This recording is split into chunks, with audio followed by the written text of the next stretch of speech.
Tofino is pretty much right on the edge.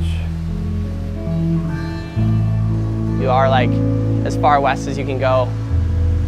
The next major city is probably Vancouver, so you gotta get on a ferry, which is about an hour and a half, 2 hours. And then you gotta drive about three and a half hours through windy roads, up and down mountains. And then you end up pretty much at the end of the road on the west coast of Vancouver Island, which is Tofino. I think the best thing about Tofino, in my opinion, is just the fact you can surf every day with minimal crowds.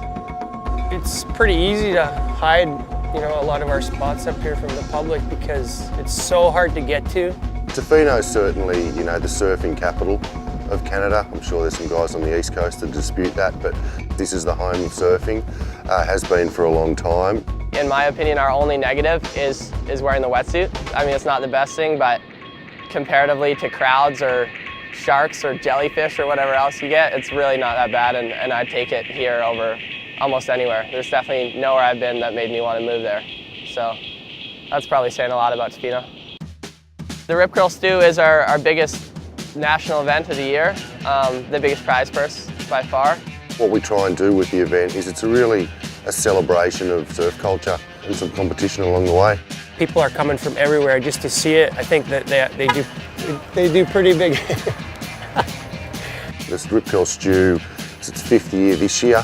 When it started, it was largely a lot of the local guys competing. But it's just a fun event, and it's good to see a lot of guys and a lot of people that you haven't seen for a while. It's good. There's $5 grand up for grabs, so that's a good little chunk. Be pretty stoked to win it. What makes it different to other surf events, it really is that premier event in Canada. So the guys out in the water are taking it very seriously. It's pretty competitive. I'm not too sure how many people are in it, but there's a group of us guys that are pretty competitive against each other, and we all kind of surf at the same level. The top 5 or 6 guys around here surf together every day anyway, so I won this event once, the inaugural year it ran. That year was obviously my best year, winning's always good. But since then, I think Pete's won every year. Peter DeVries, he's pretty much, Canada's contest machine. He's pretty good at winning events and doing well at everything he does with surfing. Yeah, I've won the event each of the last 3 years, but this year I had a knee injury just 10 days before the event, so I'm not going to be able to compete this year. So it's going to be exciting to see who comes out on top.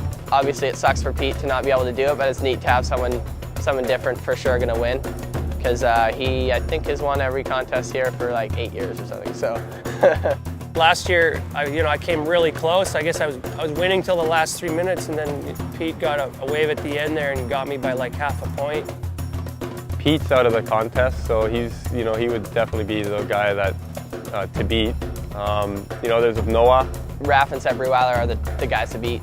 Probably Sep in small waves. He's been surfing really good, and I know he's got good boards, and he's pretty confident, so I'd say Sep would be the guy to beat right now.